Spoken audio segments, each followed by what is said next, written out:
Welcome everyone to our panel discussion. Our panel today is about how CCL can provide support for youth activists. And today we wanted to start with a question, a word cloud question. How do you feel about being an activist for climate change? So you can respond to this question using the URL that's linked in the Zoom chat, or you could also scan the QR code with your phone. And then if you just want to put in a few words about how you feel about being an activist for climate change, we could see together what are some of the common responses that people say. And then while that's coming in, I will also introduce everybody on our panel. One second, I lost my document for that. Okay, I have it now.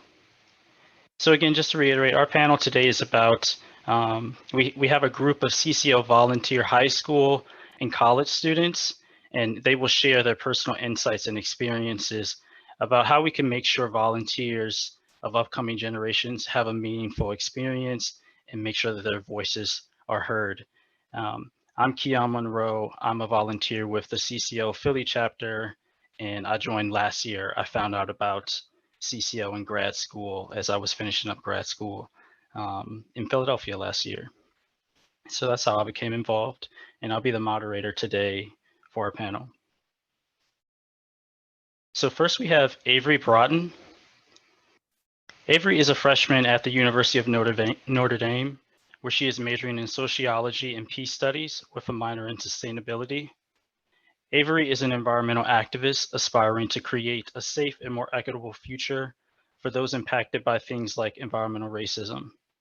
She has worked with groups such as Citizens Climate Lobby, Philly Thrive, and the Sunrise Movement as a lobbyist, speaker, and organizer.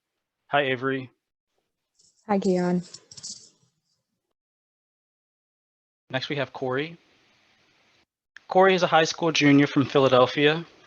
He leads a school environmentalism and sustainability club and has recently founded Season, the Student Environmentalism and Sustainability Network, and an organization connecting students, faculty, and administrators across high schools to support and encourage environmental action and initiatives. He has experience working in the sustainability sector and has been a lobbyist with the Citizens Climate Lobby for over a year. Hi, Corey. Hi, Keon. Thanks for the intro. Sure. Next, we have Claire Ganawan. Claire is a sophomore at the University of George Washington. Sorry, I always say that wrong. The George Washington University, studying international affairs with a concentration in Asia and minoring in religion. She has been part of CCL Philadelphia's chapter since her junior year of high school and also works with other South Philly environmental organizers focused on fighting environmental racism. Claire is the Community Outreach Chair on GW's Asia American Student Association and is passionate about the nuances of identity and community building, as well as the lived narratives which influence her work in environmentalism. Hi, Claire. Hello. Next, we have Jade. Jade is a sophomore high school student from Bridgeville, Pennsylvania. Since her freshman year, she's attended Lincoln Park Performing Arts Charter School in Midland, Pennsylvania. She majors in writing and publishing and currently works on the school newspaper, The Siren. Outside of academics, she submits poetry frequently to publishing companies and contests. Last year, she won second place for the Martin Luther King Jr. contest at Lincoln Park.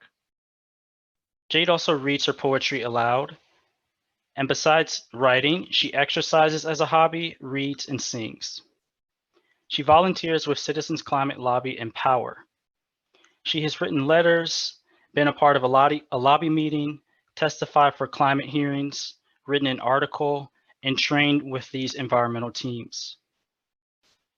Recently, Jade has had a CCL letter published in the Pittsburgh Post-Gazette. Hi, Jade. Hi, Keon. And last but not least, we have Juliana. Juliana is in the 11th grade and has been a member of CCL since 2016. She has lobbied in Washington, D.C. for the past 3 years and has also contributed to tabling events in her area. A school event she organized resulted in nearly 100 CCL comment cards for the next Congressional Lobby Day. She takes an environmental science class in school and is excited to do more work for the climate in the future. Hi, Juliana. Hi. Okay. That's all of our panelists. And now I'll just review some of the responses that we got from our Slido. So we got 8 responses, and the most common words were people feel empowered, inspired, hopeful about being an activist for climate change. It also provides job security and frustration and awkwardness. Okay, I will stop sharing if I can figure out how to do that. Okay. All right. Great, we'll go ahead and get started with our first question. So our first question is just asking the panelists, how did you become involved with working on climate change? Avery, do you want to answer first? Yeah, so for me, I think a lot of it all kind of started when I watched this documentary called Blackfish, and that kind of called me to become vegetarian and eventually vegan. And through doing more research on that, I started to see the connections between the environment, animals, and then civil rights. And so I really kind of felt called to do something about that. So I started an environmental club at my school, and I started to get a bit more involved with activism by starting to go to rallies. And at like my first one, someone walked up to me, gave me their card and said, "Hey, do you want to help and start organizing?" And of course I was like, yes. So that was kind of my shoe in the door to be able to do some great work with different organizations in the city and work more closely with the city on different climate issues. And I actually found out about CCL through Claire, one of our fellow panelists, and that's how I really started to get more engaged with the more political aspect of climate policy. Great, thank you. Jade, what about you? So mine started basically in middle school when we we had to take a public speaking class, and there would be different topics we'd have to choose on. And one of my topics I did was climate change. And I did a lot of research about facts and just information about climate change, just like ice glaciers or like bamboo. And I just started to realize there's so many like factual information. Why are people denying this? So I did my speech, and my old school was predominantly conservative. So basically everyone basically laughed at me. And it wasn't until quarantine, whenever I was just looking for something to do volunteer wise, when I saw some of my friends doing like political volunteering or just different organizations, I wanted to get involved with something I'm passionate about and be with people who are passionate about the same thing. So I found Citizens Climate Lobby that just didn't have a specific age bracket. So that was also helpful as well. Great, thank you. Corey, do you want to go next? How did you become involved with climate change?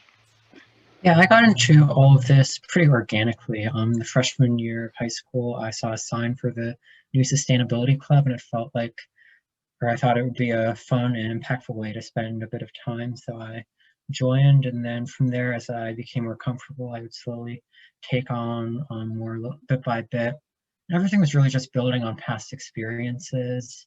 And so I've been doing most of my work on the sustainability side, but I, at some point, decided I wanted to get a little bit more involved in the activism aspect and help contribute to the larger scale movement. And so I did some research. I came upon the Citizens Climate Lobby, and the mission really resonated with me. So about a year and a half ago, I joined, and here I am now. Great, thank you. Juliana, how did you become involved with climate change? Yes, so I think in around 7th grade in 2016, I was feeling not so great about the whole political climate and especially climate change, because I just been watching as the numbers and the temperatures just steadily rose, and like how everything was kind of not going as one would hope.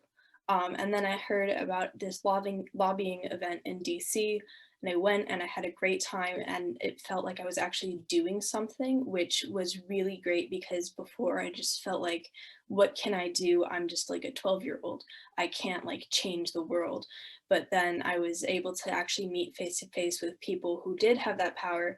And it was really great because I like felt like I could do something. So then I joined CCL, and I've been to several of the lobbying meetings since. Great, thank you. And Leslie Claire. Yeah, so I kind of joined a little later in high school, probably like junior year. I feel like in the beginning it was very minimal attachment towards climate change, and it was more performative. If I'm going to be honest, it was when like student protests were increasing, and a lot of peers were, missing class to go protest, and I was joining in, and it was very like minimal attachment. And then around like senior year, I interned for CCL through actually Juliana's mom introduced me, and it sort of kind of built like my interest, and as like climate change became more personal with my identities. So then Karen, who's a mentor in CCL for me, emailed me and told me to sign up for Philly Thrive.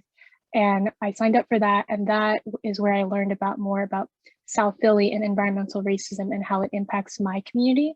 So as I learned like about my identities and like the like environmental racism, not only here in America, but also at home, in my family's home of Jakarta, as like this capital was going underwater and they're moving the capital because of climate change, I kind of like see my identities and like it's becoming more personal. So like I've had more of an attachment over the years, and it's not as performative as before.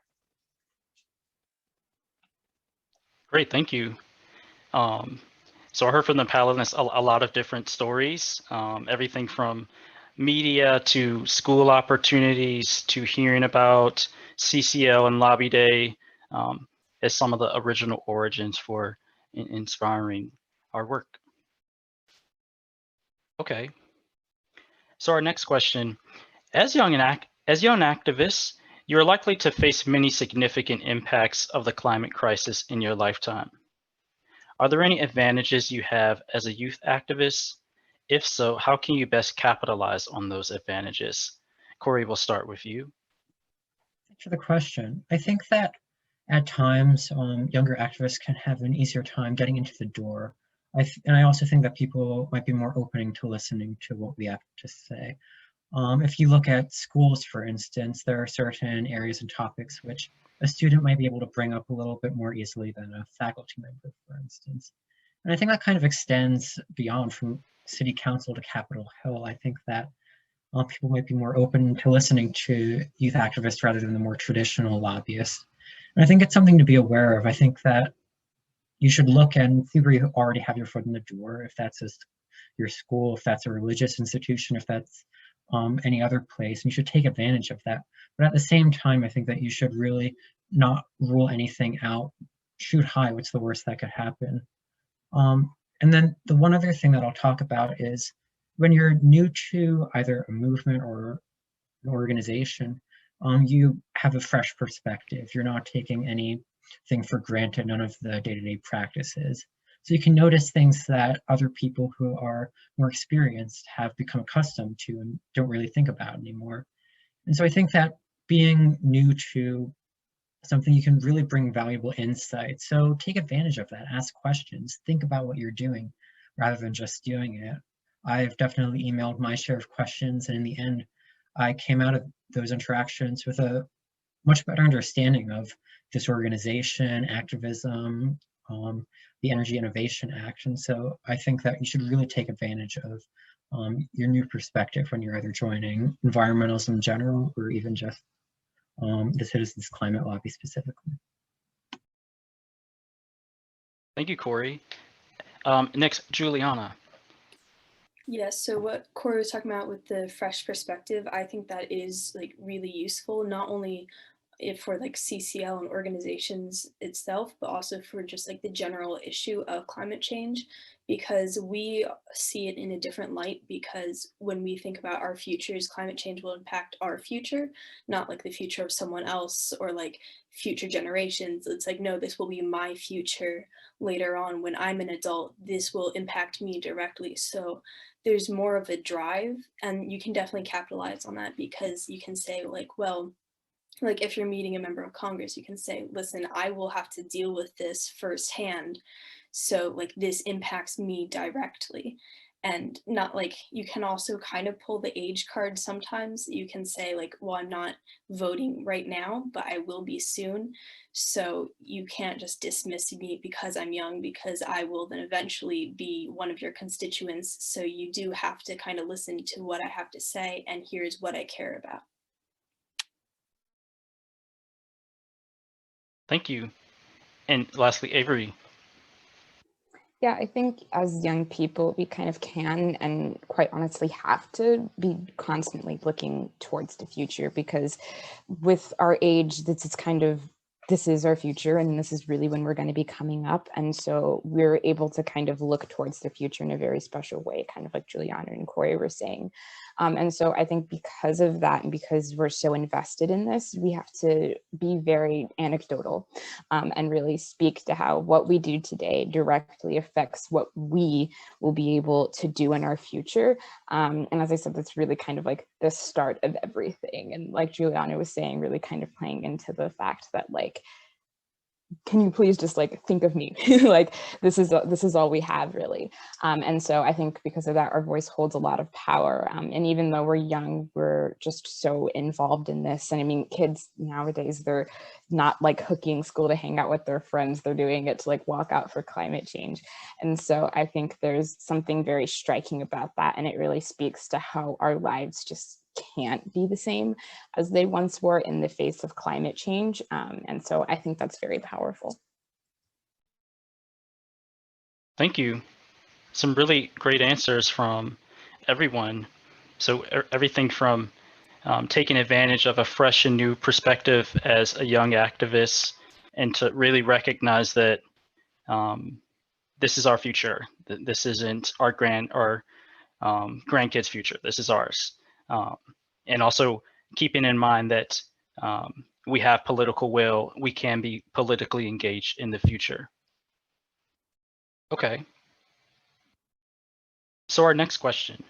High school students are especially dependent. Sorry, let me start over. High school students especially are often dependent on parents or other adults to enable their activities. How can older generations best help high schoolers leverage their potential as activists and enable them to have more agency? We'll start with you, Jade. I would definitely say listening is key. Sometimes I guess when you're a young activist and you're a part of something like CCL, for example, specifically with lobbying, sometimes you could get passed around in the role of the timekeeper, for example, which that's totally fine. And like, I respect that, especially like with me, who's new or volunteer. But I feel like a better way to go about that is, for example, in a lobby meeting, maybe you can donate like a sector of time for like the youth, whoever they are, to talk about their own personal climate story. Because I know that's really important in CCL. And when you join, they usually tell you like, what's your climate story? And you could share that with either the representative or their assistant. And I feel like just like personal stories really hone in and speak to the representative, because they see that this issue is really impacting actual people. It's not just like facts that like I guess just don't resonate until they actually see it in action. Of course, it's important for someone to be talking about, for example, the Energy Innovation Carbon Dividend Act, but I also think it's important for like the actual perspective of people in our generation that are once again living with this issue and are going to live with this issue for a longer term. Great, thank you. Next, Juliana. Yeah, so as a high schooler, we're very dependent on adults. Like, if we want to do anything, either in school or outside of school, we need an adult to help us. Because, like, in school, you have to have a teacher moderator, you have to, like, talk to a school administrator if you want to set up an event. Outside of school, I don't have my driver's license, so I need someone to, like, bring me somewhere. So that's totally fine. So, like, be very willing to help and do that. But then, if you are helping an event that's student run, let the student do it. Don't try and like it's great if you want to show them the ropes, but then like let them go off and do it by themselves, because like otherwise we never get the experience, and then it's just the adult doing it with like the student kind of helping, when really it should be the other way around, especially if the student was the one to like try and get this like started. I was at a paneling event and I had sort of organized it, but I needed an adult moderator. But everyone kind of knew the adult, so everyone always went to talk to her instead of me. And I was like, "Hey, I'm kind of the one who's doing the stuff here. So if you like allow more room for the youth and the students to work and allow them more like agency and freedom to do what they have to do." Thank you. Corey, how would you answer that question? How can older generations best help high schoolers leverage their potential? I have to say, I definitely agree with everything that Juliana and Jade just said. One thing I'd like to expand upon that Juliana was talking about is adults helping younger people and how that should look. And I think that mentoring is a really powerful tool. I think that when you're new and unsure of yourself, having some guidance is really valuable. So I'd say to adults, be a partner, show students a path forward. Because environmentalism, or really any activism, it's not an individual activity. I can say from my own experience at my school, I've had a lot of really wonderful faculty and administrators give me really great guidance and helping me gain insights into projects I'm working on, and making space for me to be heard. And so I think I have to say, I owe a lot of who I am as an activist to these people who've offered so much of their time and support to help me and push me in the right direction.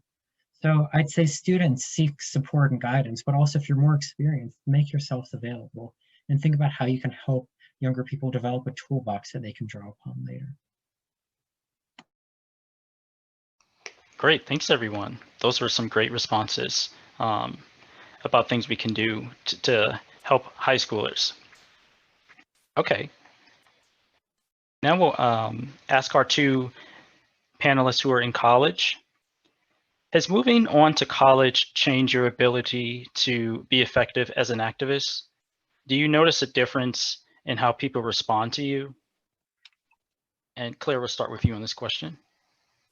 Yeah, so I can definitely add on to like what the high schoolers were saying, since high school was not that long ago for me.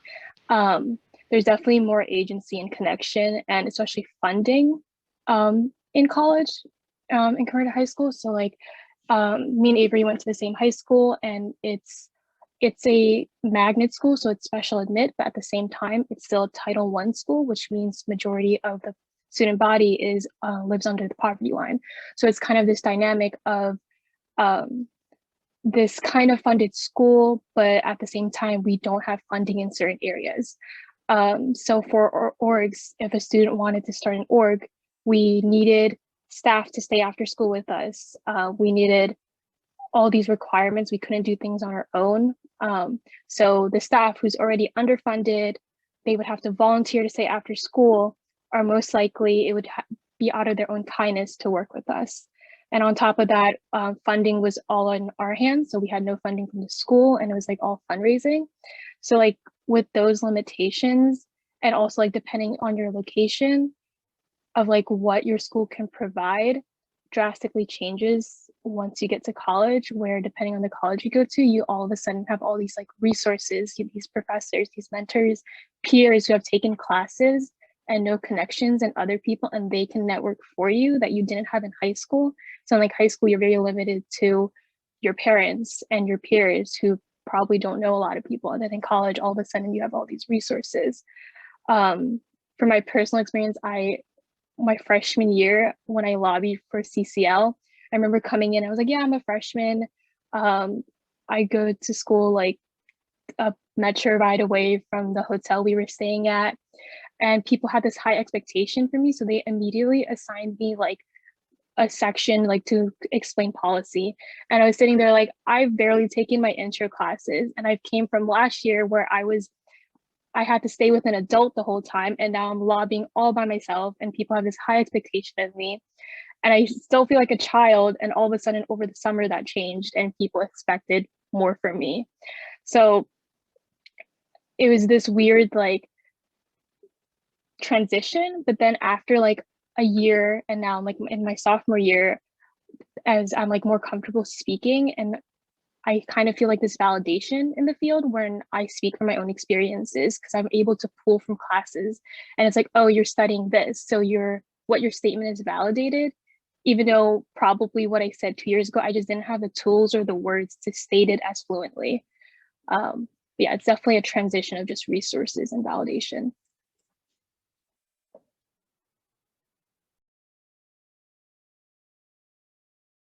I was muted. Thank you, Claire. Okay. Avery, what's your transition to college been like? Yeah, so I absolutely agree with everything that Claire said. And sort of adding to that, I mean, for me, I'm studying sociology, global affairs, and sustainability. And so because of that, I'm definitely just better equipped for activism, just because of what I'm learning in my classes. And they're all sort of geared towards like understanding why people do what they do and like the ways that our system aren't equipped to deal with climate and all of these other civil rights issues. And I'm just getting a ton of these very like deep dives that I wasn't really able to get before with online research. And so I'm very grateful to have that. I mean, I remember at the beginning of last semester, I was speaking with someone about whether climate change was real.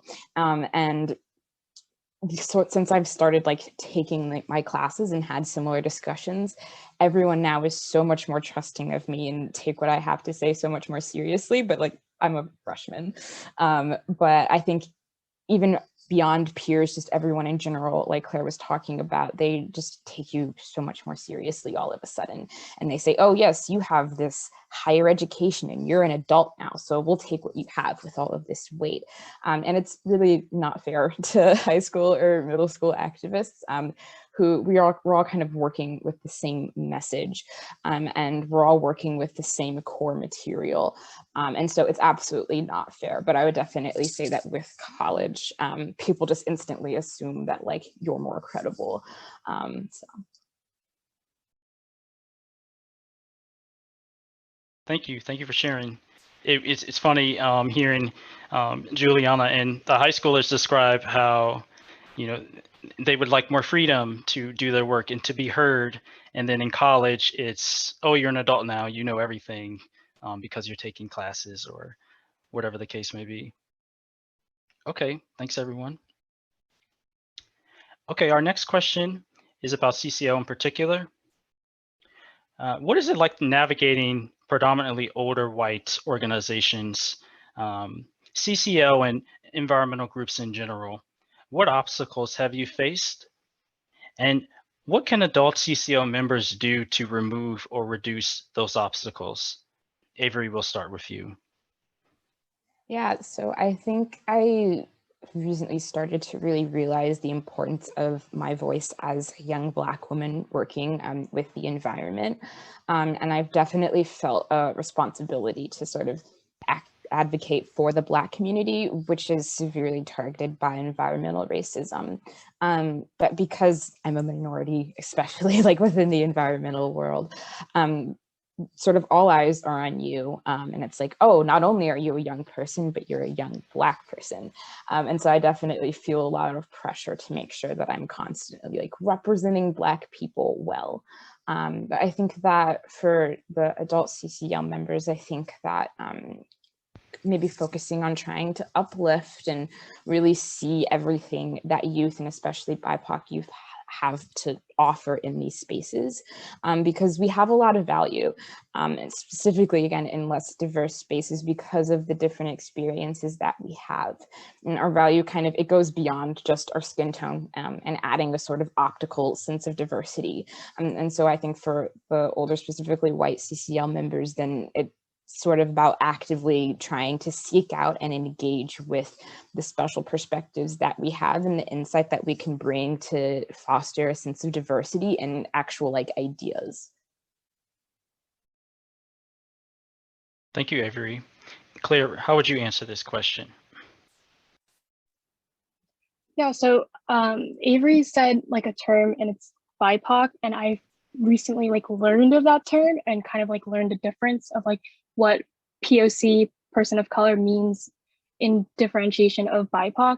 And BIPOC means Black and Indigenous people of color, because there's this difference where people of color don't have the same experiences. So this term people of color kind of groups all minorities together and kind of dismisses like the people. So CCL reflects what environmental activism in the whole world is led by, and it's a predominantly white community, and it's usually in the middle class because they're able to mobilize the most. It's the people who are able to have that positions of power that can do that. So when we generalize people of color as one experience, we kind of synonymize that experience. So like my experience as an Asian American is not going to be the same as Avery's experience. So like that solidarity is super important, and understanding that you guys can struggle with the same issue but perceive it completely differently is something that I've been learning, especially with like the Black Lives Matter movement. As an Asian American, it's like solidarity is super important. Like the Asian American like movements would not happen without Black solidarity.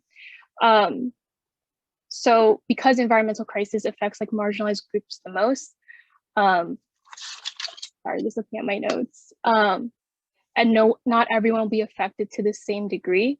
So when you go into a space like CCL and you look around and majority of the people are predominantly white, older generations, it's kind of hard to find your space. And it's also hard to kind of find someone that can guide you to find your space because they don't know how. It's like when you try to find your own narrative and explain your experiences, sometimes the people around you don't even have the tools to show you how.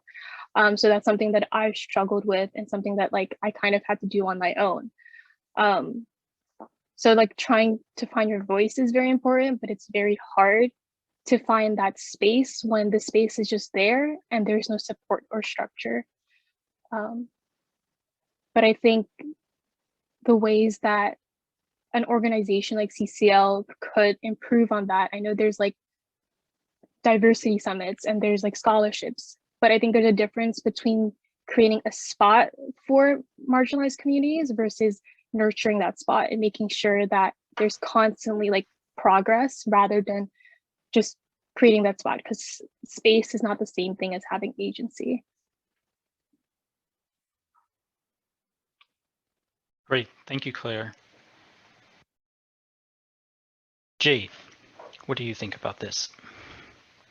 I would definitely say that I have experienced a lot of frustration with just being in older, predominantly like white organizations with climate and everything, especially with, for example, with groups that specifically talk about environmental racism. A lot of times they will have like these slideshows of statistics, which is great. People need to know that information. But I feel like it's very unhelpful whenever it's a white person talking about like how like minorities feel, because of course they could try to understand, but at the end of the day, they're never going to walk into minority shoes. So I think outwardly trying to like recruit minorities or people that personally experience it, like of course like I'm biracial, I'm a minority, but I've never experienced environmental racism because I live in suburbia. So I think it's important to like find those people that like you're talking about and hone in, because I think it just makes it more genuine whenever you have the people that are actually experiencing the problem talking about it. And I think that definitely gets lost in translation. And just like as for talking about race and just like climate environments and stuff, sometimes there can be like a sense of awkwardness on the topic because not everyone's comfortable with it. And I think rather than people listening and shaking their heads, which is a great start, I think like a good response if you don't really know what to say or you don't really understand is you could be like, okay, like I hear you, I see your problem. What can we do in this group, or what can we do in the situation to make you feel better or other minorities in the future to feel better in this scenario? Great, thank you, Jade. A lot of great responses from everyone. Just some quick takeaways that I heard was Claire said creating spaces, not creating agency for people. So nourishing the spaces that we do have for people who are underrepresented in CCL. And then also seeking to uplift younger people and seeing their value without necessarily tokenizing them. Okay. Next, we have a similar question about the structure, I guess, of CCL. So having a seat at the table doesn't necessarily translate into having a voice, and missing a couple of days of school or even an afternoon can be a real setback. What has your experience been like lobbying with CCL? Do you have any recommendations about how the meetings could be structured differently to make sure youth voices are heard? Juliana, we'll start with you. Yes, so I've definitely felt like a set piece at times, like I was brought along to the meeting for the purpose that I am a young person. Like the first couple of times I was fine with it because I was 12. I didn't want to talk to like this big powerful person. So I would be like the appreciator or the timekeeper. But then like every subsequent time I was also then the appreciator or timekeeper. And I never really felt like I had a place in which I could actually talk. And I was just kind of like this prop to say, hey, look, like young people also care about this. I also felt a little awkward, like jumping in because all of the other people at the table and at the meeting, they would always be like so accomplished and all be like bioengineers or some like they'd be really like advanced jobs. So I'm like, I have no way to compare with these people because I have like, I wouldn't even be in high school at that point. So I think if there was like a moment in the meeting where like if there is a young person in the group, they actually get a chance to talk and voice their opinions because like maybe they're too intimidated to talk, maybe they don't want to like be rude and maybe they don't feel like they should be heard. So I think definitely creating that space to let them like say like their opinions and what they believe and think and like maybe even just a story of how it like how this issue directly impacts them because I think that can be very powerful. Great, thank you. Claire, what do you think? I know you just answered, but do you have any points about this particular question? Yeah, so when Juliana was talking about like being the token young person, I remember like, yeah, like I always noticed that I was always placed for a timekeeper, and that's something that I was comfortable with, that I wasn't ready to step outside of that comfort zone. And I think oftentimes like as an activist, I'm kind of tired of people telling me, well, like, if you want something, you reach out, you do this, you speak up. But it's kind of like, as a woman and woman of color, all my life I've been told to not say anything and not to speak up. So all of a sudden you want me to break away from that and do that myself. So I think it's really important that in events like this, that older generation come in and help the younger people in the group. So like, even if the person doesn't feel comfortable, like kind of like they need more mentoring to be comfortable to talk about that stuff. Maybe they need more one-on-one mentoring to talk about the policy, because I like just from talking to people younger than me, once they have those tools to express themselves, they're ready.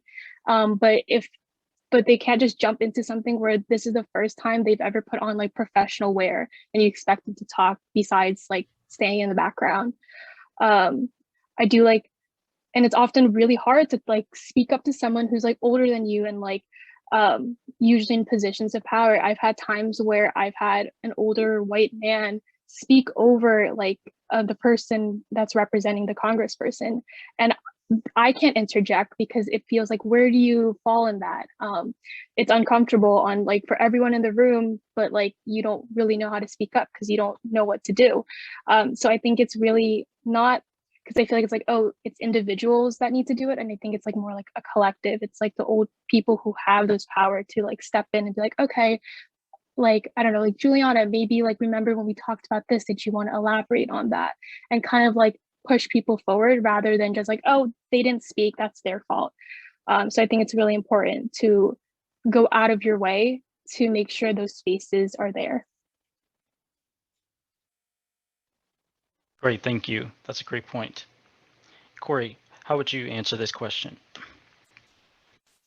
I think that if you look at our lobby meetings, they're twice a year, maybe 30 minutes or so each, and there are 10 people or so in every meeting. There's a lot to be said, but barely any time to say it. And I've definitely experienced myself having trouble participating in the conversation. I've seen a lot of other people struggle with that too. And it seems that a lot of the times the meetings are really just maybe 2 or 3 people actually lobbying, and then 6 other people just playing sideline supporter roles.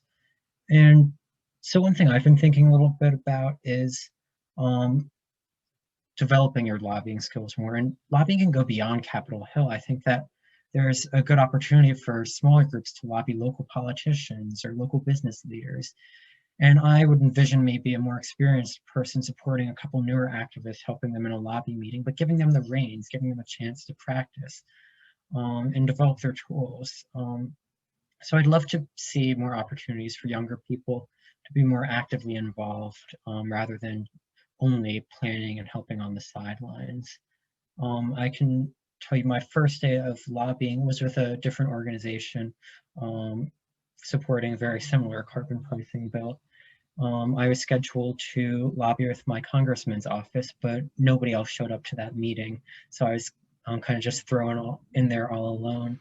Had my trial by fire. It was an intimidating experience, but at the end, I am glad I did that because it really did force me to practice my lobbying and really forced me to put my efforts into action. I'm not sure I would have been able to do anything like that if I was in a group with a lot more people. I think I probably would have just fallen to the side and let the more experienced folks take the reins. But I think that it was a really great opportunity. While I don't suggest something quite this extreme generally, I think that it would be really great to give newer people a chance to actively start lobbying and really embrace the core mission of the Citizens Climate lobbying and going out there and engaging.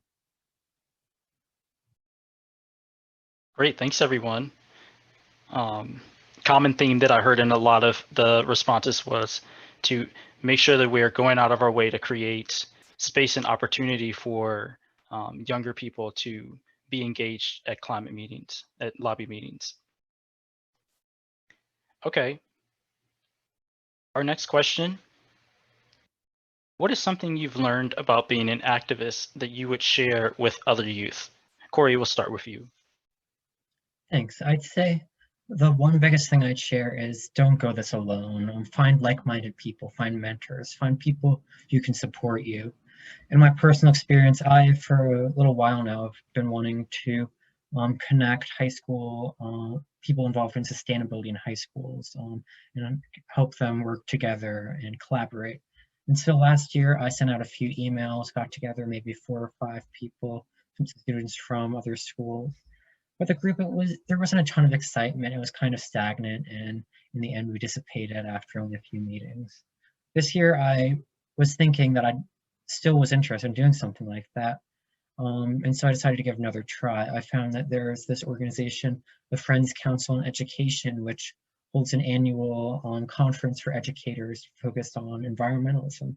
So I decided to reach out to the leader of that, and she was wonderful. She got together a group of maybe 5 really interested and excited people, and we had a very productive meeting. And from there, we started growing and shifting into some serious action.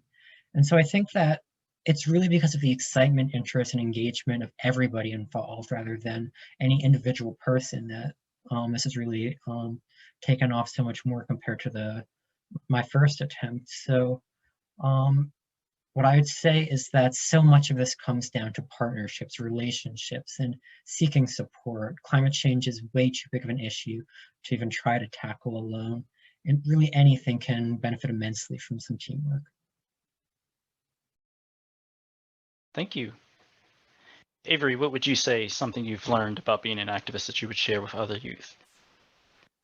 Yeah, I think I really kind of honed the idea that like one, you can't be perfect, and two, that you can't do it all. I think particularly in social media and in a lot of online spaces, we hold ourselves to these very high standards, and there's this idea that like you have to be perfect, and I think that when we hold ourselves to these very high standards, and when we're living in a constant state of guilt based off of our behavior or action or lack of action, right, it will just make you less of an effective activist, and it's not necessarily sustainable from a mental health perspective, right? And yes, having sustainable behavior is important and it impacts our future, but just for your own sanity, I think we have to really work on making sure to take away those value judgments, because as you continue to just put that on yourself more and more over time, it will just take more and more of a toll over you.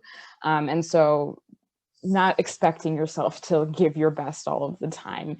And remembering that like no matter how much you work in the environment or care about the environment, that it's just a portion of your life and not all of your life, and just really working to kind of like make those separations and prioritize your mental health over what you feel as though you should be doing. Thank you. Juliana.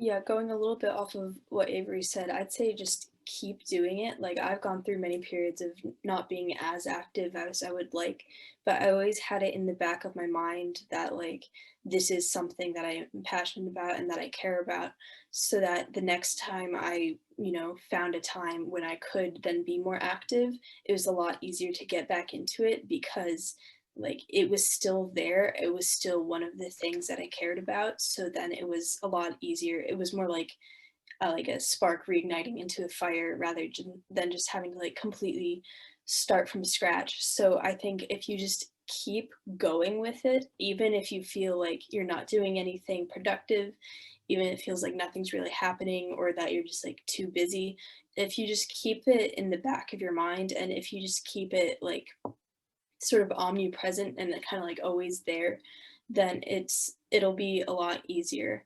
And also just know that your opinion matters. What you have to say does count, even if it doesn't feel like it in the moment, even if you feel like maybe you haven't had as much time as other people to develop your opinions, you still have them and you're still completely entitled to share them and have your opinions. Great, those are great points. So I'm actually going to pull up our next Slido for the last question. Oops, can you guys see my screen? Is this the sprite screen with the Slido? Okay, all right. So our next Slido question to end the panel is: are there any things that you can do to keep are there any things that you do to keep motivated or that you draw inspiration from? So as we're asking our participants to answer that question, we'll also ask the panelists, given all the bad news for the environment and the slow pace of the public policy responses, what do you do to keep yourself motivated? Jade, do you want to start first? Sure. So this is actually the perfect question for me because I've been struggling just with keeping motivated during just seeing the negative aspects of the news. So I would definitely just say paying attention to the small wins you do every single day. For example, I write for a newspaper for my high school. And I write about like race, health, and climate. And obviously I publish those like every week and stuff. And I'll see comments and I'll see people like having active conversation within those comments, whether they agree or disagree with my point. And even once in a while, like I'll have someone text me, like I think it was like a couple months ago, a girl texted me from my school, and she definitely has a bit of a racist past. And she read one of my articles about how to handle racist relatives, and she was like, thank you so much for writing this. I've been like struggling to deal with this.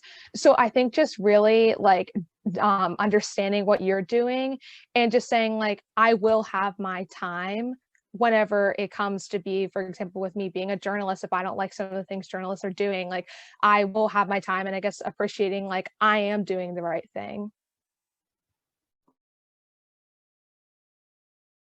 Thank you, Jade.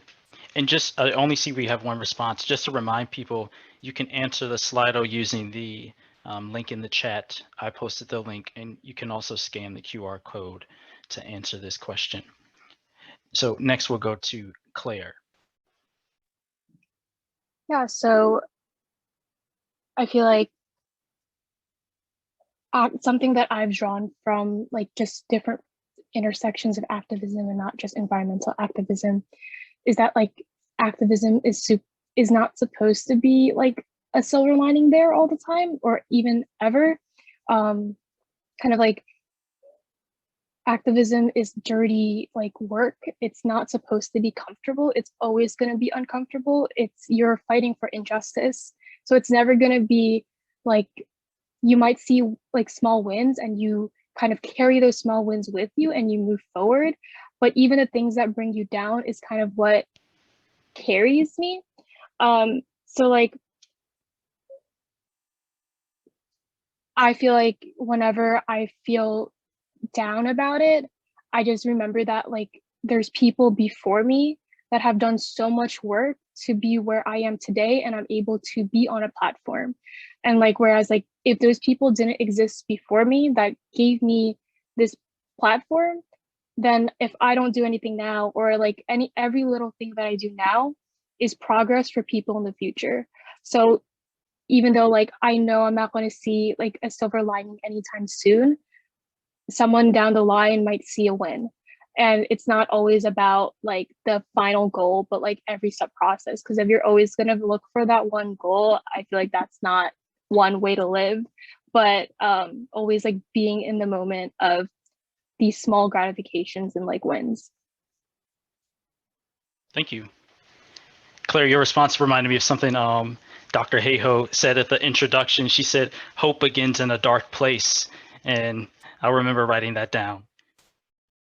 Avery, how would you answer this question? Yeah, I mean, I also just got out of a period of being very discouraged. So I definitely have kind of had to figure that out recently. But adding to what Jade and Claire were saying, I think it's really important for us to remember that environmental activism is really all about people. And so I found it to be very helpful to just focus on the people that we're helping when we do this. And whether we see immediate change or even when we see regression, I think it's always meaningful when we stand up for and alongside people whose voices have been repressed and who are suffering from the impacts of climate change the most. And I think that the sort of biggest change happens when we stand up for and stand in community with those who are traditionally marginalized and ignored to work towards that progress. And yes, it's a slow process, but in terms of affecting community and people, which again is kind of what this is all about, I think working, no matter how much progress you see, will then always be impactful. Thank you. Juliana, would you like to answer?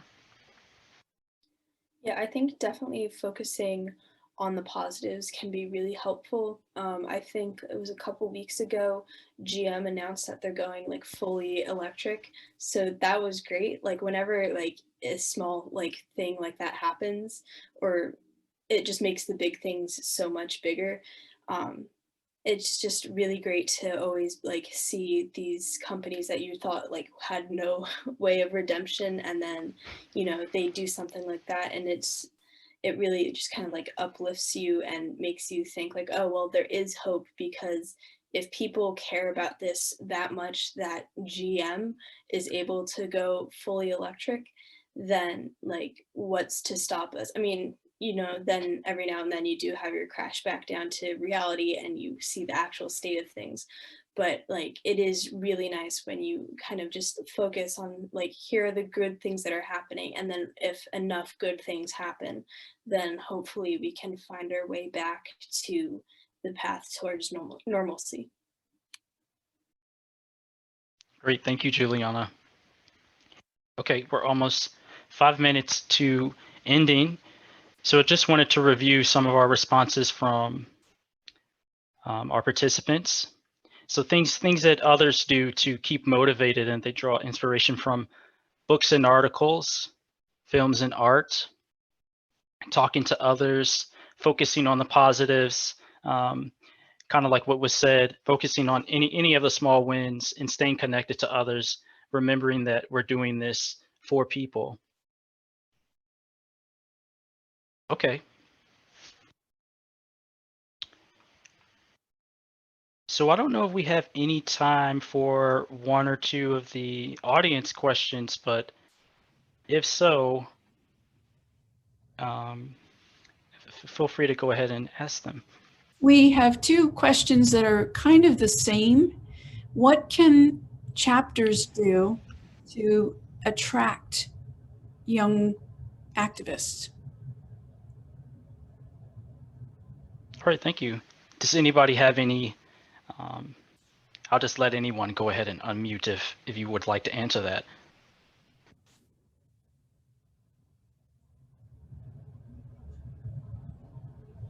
I can speak to it briefly. I think, like, I remember when I joined in high school, I feel like a lot of times I kind of got handed the role of like marketing and like social media. I think it's really important that even social media and all that work is still labor. And oftentimes students are not in a position where these free times are purely volunteer work and it might be taking away from their schoolwork, a job, and they might not have these access and like the way an adult does, who it might be secure in a job.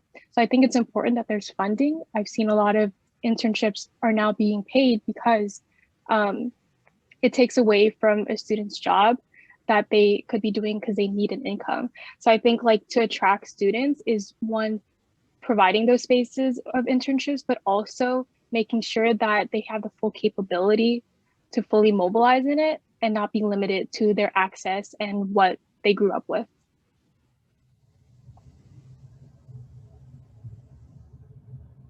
Thank you. Are there any other questions? How about if you had one thing to say to a senator, what would you say?